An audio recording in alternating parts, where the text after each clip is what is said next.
रुकना कभी सीखा नहीं, झुकना हमें आता नहीं। जब तक है जान जब तक है दम, बढ़ते रहेंगे अपने कदम। हिम्मत है जो तो रोक ले, हम भी किसी से डरते नहीं। अपना लहू कहता है ये, हम वीर हैं मरते नहीं। माँ तुझे सलाम। तो दोस्तों, यह मोटिवेशनल सॉन्ग चंद्रयान 3 को निर्मित करने वाले, चंद्रयान 3 को बनाने वाले इसरो के उन महान साइंटिस्ट, महान इंजीनियर को डेडिकेट है, जिन्होंने अपने अथक प्रयास और परिश्रम से न केवल चंद्रयान 3 को बनाया, बल्कि कल यानी 14 जुलाई 2023 समय 2:35 पर सतीश धवन स्पेस सेंटर श्रीहरिकोटा आंध्र प्रदेश से लॉन्च भी किया है।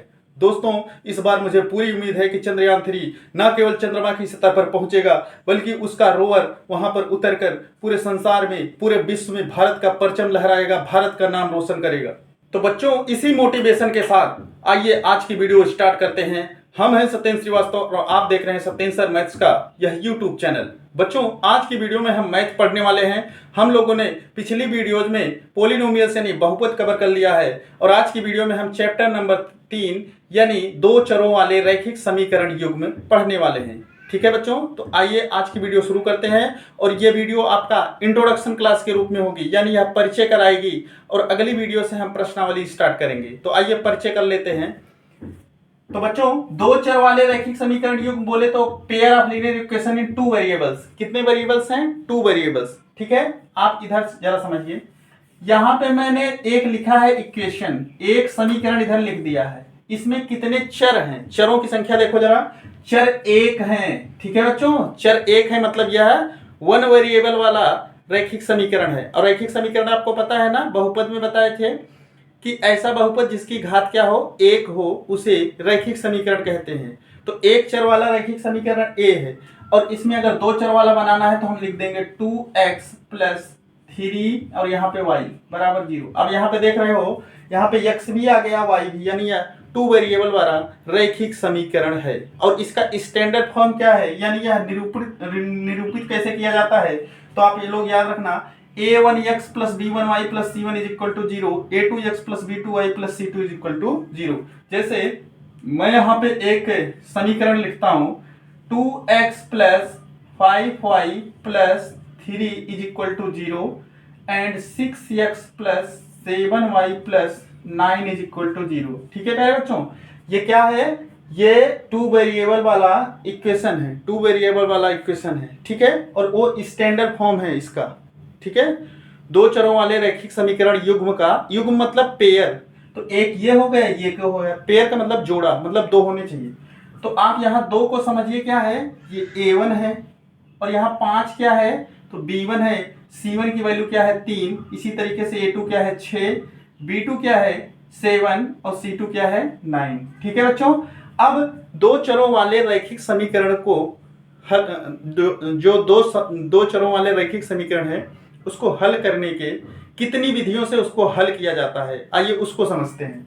तो solution of pair of linear equation in two variables, तीन विधियों से हम दो चरों वाले रैखिक समीकरण युग्म को सरल कर सकते हैं, हल कर सकते हैं। तो तीनों विधियों का नाम है ग्राफीय विधि यानी ग्राफिकल मेथड, प्रतिस्थापन विधि सब्स्टिट्यूशन मेथड, और विलोपन विधि यानी इलिमिनेशन मेथड। ठीक है बच्चों, तीन विधियों से हम दो चरों वाले रैखिक समीकरण युग्म को सरल कर सकते हैं, हल कर सकते हैं। और तीनों का जो वैल्यू आएगा, तीनों को हल करने पे जो मान आएगा, तीनों का एक ही होगा, लेकिन आपके एक्सरसाइज यानी प्रश्नावली में अलग अलग विधियों से सवाल हल करने के लिए देगा, और आपके एग्जाम में भी अलग अलग विधियों से सवाल हल करने के लिए आएगा। तो ये मान के चलिए कि 2 क्वेश्चन तो कंफर्म है इस चैप्टर से। ठीक है बच्चों, वीडियो काफी इंपॉर्टेंट है, आपको आगे आने वाले प्रश्नावली में आप इस इंट्रोडक्शन को समझे रहेंगे तो काफी आसानी होगी। आइए आगे देखते हैं। तो ग्राफीय विधि का जो स्टैंडर्ड फॉर्म है ये इस तरीके से है। ठीक है, आपको मैंने बता दिया। और ग्राफीय निरूपण यानी ग्राफिकल रिप्रेजेंटेशन तीन तरीके से हम कर सकते हैं। समीकरण, दो चरों वाले रैखिक समीकरण युग्म को देखते ही हम बता सकते हैं कि यह ग्राफीय निरूपण इसका कैसे किया जाएगा। तो जैसे मान लीजिए a1/a2 बराबर नहीं है b1/b2, a1/a2 is not equal to b1/b2, तो वह प्रतिच्छेदित रेखाएं हैं। ठीक है, इंटरसेक्टिंग लाइंस है, इसको देखते ही बता सकते हैं कि यह दोनों एक दूसरे को इंटरसेक्ट कर देंगे, मतलब एक दूसरे को प्रतिच्छेदित कर देंगे। ठीक है बच्चों, और इसका केवल एक ही हल होता है। कितना हल होता है? एक हल। आप किसी भी एक समीकरण को मैं यहां पे लिख रहा हूं x प्लस 2i, ठीक है बच्चों, और यहां पे लिख दिया बराबर 6 या -6 बराबर 0, और यहां पे लिख दिया 2x plus 3y plus 5 is equal to 0। ये देखिए, दो चरों वाले रैखिक समीकरण युग्म हमने लिख दिया। अब अगर आप इसमें देखेंगे तो a1 बटे a2 कर लीजिए बराबर b1 बटे b2। क्या ये है? आगे देखिए, a1 बटे a2 का मतलब x का गुणांक 1 बटे 2, x का गुणांक यहाँ 2 है ना, बराबर हो जाएगा ये y का गुणांक क्या है 2 और बटे यहाँ 3। आप देख रहे हैं 1 बटे 2 2 बटे 3 के बराबर नहीं है, तो हम देखते ही बता सकते हैं कि यह एक दूसरे को प्रतिच्छेदित करेगी और इसका हल, इसका सोल्यूशन केवल एक होगा। सोल्यूशन क्या क्या होगा? केवल एक हल होगा, मतलब वन सोल्यूशन होगा। ठीक है बच्चों, और अगर तीनों बराबर हो जाएं a1 अपान a2, b1 अपान b2, c1 अपान c2, तो संपाती रेखाएं हो जाती हैं, यानी कोइंसिडेंट लाइंस हो जाती हैं, और ऐसे में अनेक हल होते हैं, मेनी सॉल्यूशंस होते हैं। कैसे? जैसे संपाती का मतलब है एक ही रेखा को दूसरी रेखा आके कवर कर ले या तीसरी आके कवर कर ले। ठीक है, दो रेखाएं समझो, तीसरी नहीं, दो रेखाएं एक दूसरे को कवर कर ले, एक के ऊपर दूसरी रेखा आ जाए तो उसको बोलते हैं संपाती, कोइंसिडेंट लाइंस। ठीक है, ऐसे में अनेक हल यानी मेनी सॉल्यूशंस होते हैं। ठीक है बच्चों, और इसी तरीके से अगर a1 अपान a2 बराबर b1 अपान b2 बराबर c1 अपान c2, मतलब दो बराबर हो और तीसरा बराबर नहीं हो, तो उसमें समांतर हो जाएंगे, पैरेलल लाइंस हो जाएंगे। देखते ही हम बता देंगे कि जब हम उसका ग्राफ ही निरूपण करेंगे, जब ग्राफ बनाएंगे, तो दोनों रेखाएं एक दूसरे को ना तो काटेंगी ना ही संपाती होंगी, बल्कि वो पैरेलल होंगी। तो इसमें कोई हल नहीं होता, कोई उसका सलूशन नहीं होता। ठीक है बच्चों, आगे सीखते हैं। ग्राफीय निरूपण से एक हम समीकरण युग्म ले लेते हैं। ठीक है, दो चरों वाला समीकरण युग्म ले लेते हैं और ग्राफीय विधि से उसको हल करने का प्रयास करते हैं। तो अब हम लोगों के सामने एक उदाहरण पीछे लिखा गया है, हम उस उदाहरण के सहायता से हम ग्राफीय विधि से हल करेंगे कि उसकी वैल्यू, उसका मान क्या आएगा। ठीक है, तो जो उदाहरण लिखा है वह दो चरों वाला एक रैखिक समीकरण युग्म लिखा गया है। ठीक है बच्चों, आइए समझते हैं क्या है। ये उदाहरण है, ठीक है, एग्जाम्पल है। ठीक, तो x plus 2y is equal to 6, 2x minus 3y is equal to 12। आप देखते ही पहले बताइए कि इसके कितने हल आएंगे। जरा ध्यान से देखिए, ये 1 बटे 2 हो जाएगा, इसका गुणांक 1 है ना, 1 बटे 2, और ये 2 बटे -3, तो बराबर हो जाएगा 2 बटे -3। क्या दोनों बराबर हैं? नहीं है, तो काट दीजिए। इसका मतलब इसका हल केवल एक आने वाला है। ठीक है, समझ में आया? अब क्या करेंगे, दोनों समीकरणों के लिए अलग अलग हम ऐसे बॉक्स बना लेंगे, ऐसे। ठीक, एक ये हो गया, ये पहले समीकरण के लिए निकालेंगे मान इस तरीके से। ठीक है, कम से कम 2 पॉइंट आपको निकालने हैं, और ये यहाँ पे निकाल लीजिए। ठीक है बच्चों, ये दूसरे का है, दूसरे समीकरण के लिए हो गया। कैसे निकालेंगे अभी बता रहे हैं, बहुत सरल है। ठीक है, घबराना नहीं बिल्कुल भी। और 1-2 क्वेश्चन आपके एग्जाम में ऐसे सवाल कन्फर्म आएंगे, लिख के ले लीजिए, छपने वाले प्रश्न है ये सब। तो पहले देखिए, ध्यान से समझिए मेरी बात को, समझिए। अगर हम इस पहले समीकरण को उठा लें तो x plus 2y is equal to क्या लिखा है 6। अगर हम यहाँ पे y की वैल्यू 0 रख दें, y की वैल्यू क्या रख दें 0। ठीक है बच्चों, तो एक काम करिए, यहाँ पे 3 कर दीजिए, ज्यादा सही हो जाएगा। ठीक, यहाँ पे 3 कर दीजिए, कोई दिक्कत नहीं। तो अगर हम y की वैल्यू 3 रख दें तो हो जाएगा ये x की वैल्यू कितना आएगा 6। x की वैल्यू कितनी आएगी 6, समझ गए ना। 3 में 0 गुणा करेंगे 0 हो जाएगा, तो x की वैल्यू कितनी मिली 6। कब मिली? जब हमने y की वैल्यू क्या रखी 0, y का मान क्या रखा 0, x का क्या मान मिला 6। ठीक है बच्चों, समझ गए होंगे।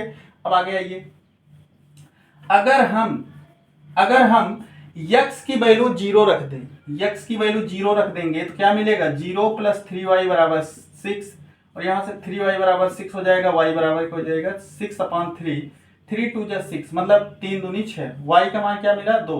कब मिला? जब हमने x की वैल्यू 0 रख दी, तो x की जगह तो 0, y की वैल्यू क्या मिली 2। देखिए आपको 2 पॉइंट मिल गए, एक है 6, 0, और दूसरा है 0,2। 2 पॉइंट मिल गए जो हमको इस ग्राफ पे दिखाना है आगे। ठीक है, अब पहले समीकरण से हमने 2 बिंदु निकाल लिए, अब इसको छोड़ दीजिए। अब दूसरे समीकरण को लीजिए, दूसरा है 2x - 3y = 12। ठीक है बच्चों, एक चीज याद रखना, एक चीज बहुत ध्यान से समझना कि जो भी हम पॉइंट निकालेंगे, जो भी बिंदु निकालेंगे, वह कभी भी पूर्णांक के अलावा कुछ भी नहीं हो सकता। मतलब भिन्न के रूप में नहीं उसको निकालना है, और न ही पॉइंट के रूप में, मतलब दशमलव, जैसे 2.5, 2.3, 3.8, इस तरीके के नंबर नहीं आने चाहिए, क्योंकि संख्या रेखा पर पूर्णांक होते हैं। ठीक है, तो ये दशमलव में नहीं चलेगा। तो आप इसमें जरा देखिए ध्यान से, अगर हम क्या करें, x की वैल्यू 0 रख दें, तो ये 2 में 0 का गुणा होगा, ये पूरा 0 हो जाएगा, -3y हो जाएगा बराबर 12, और y का मान आएगा 12/3, इसका मतलब y बराबर -4। समझ रहे हो ना, क्या किए हैं, x की वैल्यू 0, तो -3y बराबर 12, y बराबर 12, ये -3 उधर चला गया, तो -3 ये है, 3 चौके 12, -4 कब आया, y का मान 4, -4 कब आया, जब हमने x की वैल्यू क्या रखी थी, 0। ठीक है बच्चों, अब देखिए आगे देखिए, अब हम कुछ और रखते हैं। अब हम करेंगे कि y की वैल्यू क्या रख देंगे, 0। यहाँ पे पहले 0 में रख देता हूँ।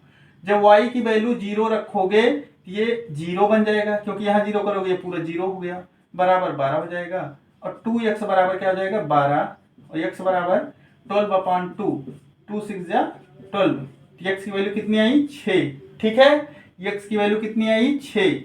समझ गए। अब इसमें कौन कौन से पॉइंट मिले हैं, 6,0, पहले x लिखते हैं फिर y लिखते हैं, तो 6,0, फिर यहाँ पे 0,2। ठीक है बच्चों, और यहां से अगर लें तो 0,-4, और यहाँ पे 6,0। ठीक है, x पहले लिखते हैं, y बाद में। अब इन चारों बिंदुओं को हम उसमें रख देंगे, और इसके बाद हम क्या खींच देंगे, लाइन। क्या खींच देंगे, लाइन। ठीक है, हम पॉइंट बनाते चलेंगे। पहले हमें 6 और 0 दिखाना, मतलब x पे 6, y पे 0। तो x पे 6 कहाँ है, यहाँ पे, y पे 0 कहाँ है, यहीं पे। तो ये बिंदु आपका क्या है, 6,0। ठीक है बच्चों, आगे आइए, फिर कह रहा है 0,2, x पे 0 और y पे 2, तो वो वाला पॉइंट यहाँ पे होगा। समझ रहे हो ना, ये x पे 0, y पे क्या है 2, तो ये हो जाएगा 0,2। ठीक है, एक पॉइंट ये मिला और एक पॉइंट ये। फिर आगे चलिए, 0, अच्छा इन दोनों रेखाओं को मिला दीजिए, आगे भी बढ़ा सकते हैं, इस तरीके से मिला दिए। ठीक है, इधर भी पॉइंट निकालोगे तो वो इसी रेखा के सीध में आएगा। फिर 0,-4, x पे 0 लीजिए, y पे -4, तो x पे 0 ले लीजिए, y पे -4, यहाँ पे आएगा 0,-4। ठीक है बच्चों, और फिर 6,0 वही वाला पॉइंट है, तो आप इसको यहां से मिला दीजिए। ठीक, आप क्या देख रहे हैं कि इसका केवल एक ही हल है, एक ही हल है। ठीक है, इस समीकरण का केवल एक ही हल है, पहले ही मैंने बता दिया कि एक ही हल आएगा। तो एक ही हल पे, एक ही बिंदु पर दोनों रेखाएं मिल रही हैं, तो इसका एक ही हल होगा। 6,0 का मतलब यह है कि x बराबर 6 और y बराबर 0। ठीक है बच्चों, अब इसकी 2 विधियां और देख लेते हैं। इसकी 2 विधियां यानी इलिमिनेशन मेथड और सब्स्टिट्यूशन मेथड, प्रतिस्थापन विधि और विलोपन विधि, दोनों जल्दी जल्दी देख लेते हैं। वही समीकरण हमने यहाँ पे भी लिखा है। प्रतिस्थापन विधि का मतलब यह है कि आप एक समीकरण को उठा लीजिए, चाहे पहला चाहे दूसरा। तो ये पहला है और ये दूसरा है, तो हम पहले से चल रहे हैं। x + 3y = 6, यहां से x बराबर कर दो 6 और 3y को उधर ले जाओ, -3y। ठीक है, इसको 3 मान लेना, समीकरण नंबर 3। अब ये मान x के मान रख दो समीकरण नंबर 2 में, तो समीकरण 2 से। ठीक है, समीकरण 2 क्या है, 2x - 3y = 12, लिखा है ना ये वाला। अब 2 ऐसे ही लिख दीजिए, x की वैल्यू रख दीजिए, x का मान क्या आया है 6 - 3y रख दीजिए, -3y बराबर कर दीजिए 12, ये y है। अब 2 छंग 12 माइनस 2 तिहाई 6y हो जाएगा, -3y बराबर क्या हो जाएगा 12। अब देखिए 12 इधर जाएगा और -6y और -3y कितना हो जाएगा, -6 और 3 9, समान चिन्ह जुड़ जाएंगे, -6y -3y -9y बराबर हो जाएगा 12, और ये 12 उधर जाएगा, प्लस है उधर जाएगा -12, तो -9y बराबर क्या आ जाएगा, 12 में से 12 का 0, तो y बराबर हो जाएगा 0, कुल मिला के 0 ही आएगा, क्योंकि 9 उधर जाएगा तो बटे में, और 0 में किसी संख्या का भाग देंगे तो वही 0 मिलेगा। y का मान कितना आया 0, ठीक है। अब इस y का मान समीकरण 3 में रख दीजिए। समीकरण 3 से समझ रहे हैं ना, x बराबर लिखा है 6 माइनस 3y। अब क्या करेंगे, 6 माइनस 3y की जगह क्या रख देंगे 0, तो बराबर हो जाएगा 6 माइनस 3 में 0 गुणा 0 बराबर क्या आ जाएगा 6, ठीक है बच्चों। x का मान 6 आ जाएगा और y का मान 0। किस विधि से, प्रतिस्थापन विधि से, और ग्राफिकल मेथड से भी यही आया था, x बराबर 6 y बराबर 0। सारी विधियों से वही उत्तर आएगा, ठीक है, लेकिन आपको एग्जाम में अलग अलग मेथड से पूछेगा। आइए विलोपन विधि देखते हैं। विलोपन विधि में क्या होगा कि आप ये इसमें देखिए एक्स वाई है और इसमें एक्स वाई, कोई एक एक्स वाई में से कोई एक को गायब करना है। विलोपन मतलब उसको इलिमिनेट कर देना है। तो अब अगर हम इसको जोड़ दें तो यह इलिमिनेट हो जा रहा है। जोड़िए, यहाँ पे लिख देंगे जोड़ने पर, ठीक, जोड़िए तो ये plus 3y minus 3y cut जाएगा, 2x में x जुड़ गया है 3x हो जाएगा, बराबर हो जाएगा 12 में 6 जोड़िए, 12 6 18, x बराबर कितना आएगा 18/3, 3 6 18, x का मान कितना आया 6। अब इस x का मान चाहे समीकरण 1 में रख दो, इसको 1 मान लीजिएगा और इसको 2, चाहे 1 में रख दीजिए चाहे 2 में आ जाएगा, तो हम 1 में रखते हैं। समीकरण 1 में x का मान रखने पर, putting the value of x in equation number 1, putting the value of x in equation number 1, समीकरण 1 में x का मान रखने पर, रख दीजिए, रखिए, x का मान कितना आया है 6। तो पहले एक बार इस समीकरण को लिख लीजिए, x प्लस 3y बराबर 6, x की जगह 6 रख दीजिए, 6 प्लस 3y बराबर 6, और 3y बराबर, x इधर प्लस है उधर जाएगा माइनस, बराबर 6 माइनस 6, तो 3y बराबर क्या आ जाएगा 6 में से 6 0, y की वैल्यू आ जाएगी 0, ठीक है। तो आप तीनों मेथड सीख गए हैं। अब ये इंट्रोडक्शन लेक्चर समाप्त होता है। कल की वीडियो में हम इसके एक्सरसाइज को कवर करेंगे, ठीक है। तो चलते हैं, आज की वीडियो में बस इतना ही, इसी मैसेज के साथ कि स्वस्थ रहिए, मस्त रहिए, पढ़ाई में अपने व्यस्त रहिए। कल फिर मिलेंगे एक नए जोश, नए उत्साह, नए उमंग के साथ, कुछ नया सीखते हैं। उसी मैसेज के साथ कि आप अपने आस पड़ोस में साफ सफाई रखें, बच्चों को प्यार दें, महिलाओं बुजुर्गों का सम्मान करें, आपस में झगड़ा ना करें, सहयोग की भावना बनाएं। चलते हैं बच्चों, जय हिंद बच्चों।